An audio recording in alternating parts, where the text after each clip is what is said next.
कहानी जो मैं सुनाने जा रही हूँ ये मार्कंडे पुराण से है। हमारे 18 पुराण है, उसमें बहुत सारी कहानियां हैं जो हमको बहुत सारी शिक्षा देती है, इसलिए मैंने आज इसको सिलेक्ट किया है। ये एक राजा खनित्र का सद्भाव है। टाइटल है राजा खनित्र का सद्भाव। एक राजा थे जो चक्रवर्ती सम्राट थे, उनका नाम था प्रांशु। प्रांशु के जो ज्येष्ठ पुत्र थे उनका नाम था प्रजाति। प्रजाति के 5 पुत्र थे, खनित्र, शौरी, उदावसु, सुनय और मनोरथ। उनमें से सबसे जो शूरवीर, शांत, बहुत ही अच्छे, सत्यवादी, सब प्राणियों के हितैषी, सर्वधर्म परायण, वृद्ध सेवी, विजय संपन्न, सर्व लोकप्रिय, ऐसे जो थे सबसे बड़े भाई थे जिनका नाम था खनित्र। अब खनित्र जो थे उन्होंने कहा, राजा ने, उनके पिताजी ने, अब तुम देख लो सब, अब मैं तो जा रहा हूँ, क्योंकि आप जानते हैं जैसे ही राजा की उम्र बड़ी हो जाती है वो राजपाट सब अपने पुत्र को देके वन में चले जाते हैं। ये प्रथा बहुत चली रहती, क्योंकि वो कहते हैं अब हमारा ये जो संसार से हमारा काम हो गया, तो इसलिए अब हम बाहर भगवान की पूजा करने के लिए एकांत में जा रहे हैं। ये प्रथा चली, बहुत सालों से चली आ रही थी। अब क्या हुआ कि जो बड़े भाई थे खनित्र, उन्होंने अपने छोटे भाइयों को एक एक प्रांत दे दिए। छोटे छोटे प्रांत थे। शौरी को पूर्व प्रांत दिया, उदावसु को दक्षिण का प्रांत दिया, सुने को पश्चिम का दिया और मनोरथ को उत्तर का प्रांत दिया। और खुद उन्होंने सारा पृथ्वी का संभालने का काम ले लिया। इस तरह चल रहा था, बहुत अच्छी तरह चल रहा था। भाइयों में बहुत प्यार था, कोई किसी के इतने आदर से रहते थे, बड़े भाई के लिए इतना ज्यादा आदर सत्कार करते थे। एक दिन क्या हुआ, जो खनित्र से छोटे भाई थे शौरी, जो पूर्व के राजा थे, पूर्व प्रांत के, उनके पास उनका एक मंत्री गया, विश्ववेदी। विश्ववेदी ने कहा, राजा राजा, आपको सबको तो छोटे छोटे प्रांत मिले, बड़ा प्रांति नहीं आपका, आपको ये सारी पृथ्वी का राजा होना चाहिए। खनित्र तो सारे पृथ्वी का राजा, आपका सबसे बड़ा भाई, आपको भी ऐसे ही होना चाहिए। तो आप ऐसा करो, आप ऐसी एक चाल चलो कि सारा पृथ्वी का राजा आपको मिल जाए। क्योंकि देखिए ऐसी बात है, क्योंकि जब आपके पुत्र हैं, छोटे बच्चे होंगे, उनको आप जब देंगे तो ये प्रांत और छोटा हो जाएगा, ऐसे छोटा छोटा होके आपके पास कुछ भी नहीं रह जाएगा।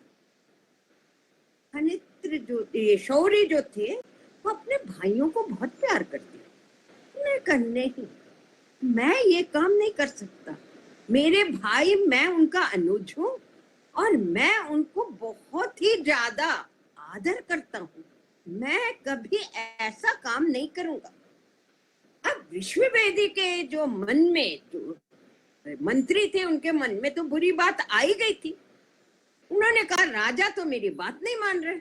उन्होंने क्या किया, क्योंकि हर प्रांत के साथ एक पुरोहित होता है, हर राजा के साथ एक ना एक ऋषि होता है जो एडवाइस करता है, क्योंकि ये बहुत ज्यादा जरूरी है कि जो भी काम करें वो काम जो है धर्म के हिसाब से, कोई ना कोई ऋषि और राजा के साथ होता है।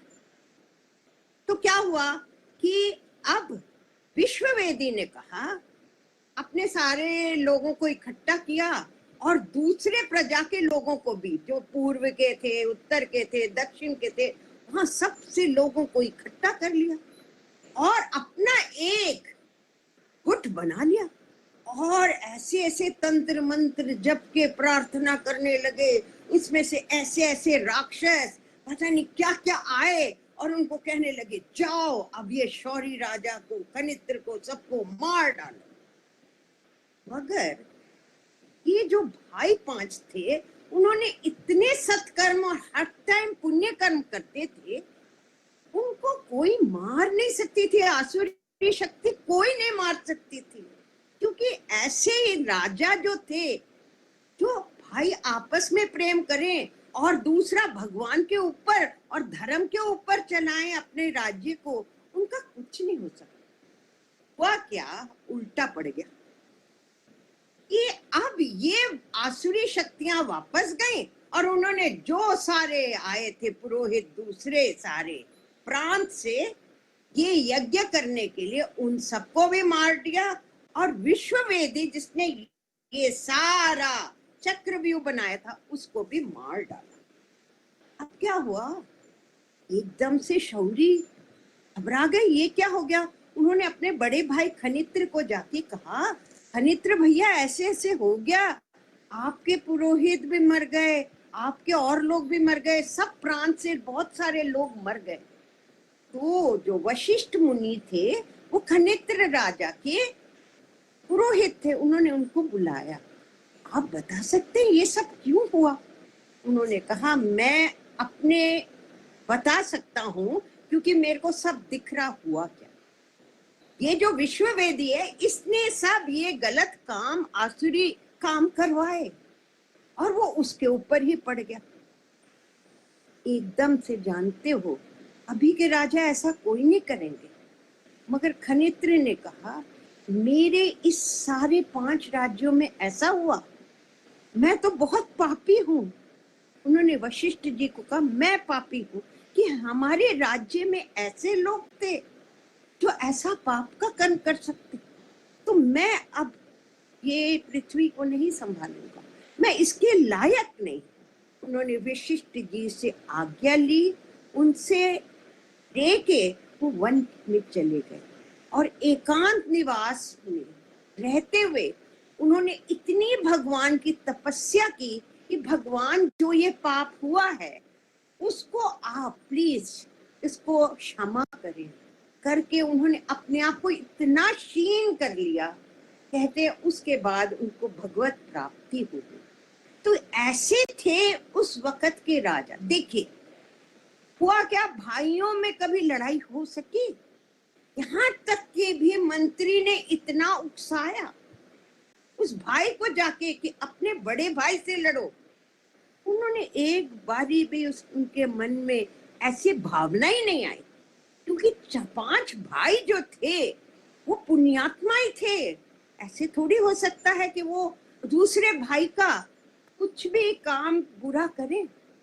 तो देखिए, और जब हम कुछ बुरा सोचते हैं दूसरों के बारे में, अच्छे लोगों को नहीं लगता, अच्छे लोग तो आसुरी शक्ति से निकल जाते हैं, मगर जो बुरा काम करते हैं, जो आसुरी शक्तियों का इस्तेमाल करते हैं, उनके ही ऊपर वो आसुरी शक्तियां आके वार करती हैं। तो हमें समझना है, हमें दूसरों के लिए हरदम अच्छा सोचना है, बड़ों का आदर करना है, हमें धर्म के रास्ते में जाना है, और यदि हमारे जो नीचे काम करने वालों से कोई गलती काम हुआ है, कुछ गलत हुआ है, उसका दोष हमें लेना है, क्योंकि हम उनको सिखा नहीं पाए, वो शिक्षा दे नहीं पाए, इसीलिए ये गलत काम हुआ।